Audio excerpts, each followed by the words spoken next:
ভারত পাকিস্তান যুদ্ধকে কেন্দ্র করে বাংলাদেশের নিরাপত্তা যেন বিঘ্নিত না হয় সেজন্য সীমান্ত জেলাগুলোর পুলিশ সুপারদের সতর্ক করা হয়েছে বলে জানিয়েছেন পুলিশ মহাপরিদর্শক বাহারুল আলম।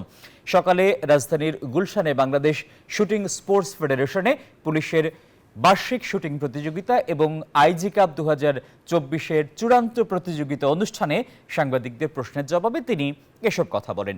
এ সময় আইজিপি বলেন, দেশে যে কোনো ধরনের নাশকতা প্রতিরোধে পুলিশ সতর্ক রয়েছে।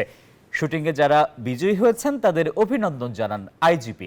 অনুষ্ঠানে পুলিশের বিভিন্ন ইউনিটের কর্মকর্তারা উপস্থিত ছিলেন। যুদ্ধের প্রেক্ষিতে আমরা সীমান্তবর্তী 28 এবং মিয়ানমারের সাথে 3, 29 এবং মিয়ানমারের সাথে 2 আমরা সকলকেই অগ্রিম সতর্কবার্তা আগেই দিয়েছি এবং তারা সকলেই সতর্ক আছেন এ ব্যাপারে বলে আমার বিশ্বাস। এবং আমরা সর্বাত্মক চেষ্টা করব অন্তত এর প্রেক্ষিতে যেন আমাদের কোনোভাবে আমাদের নিরাপত্তা বিঘ্নিত না হয়।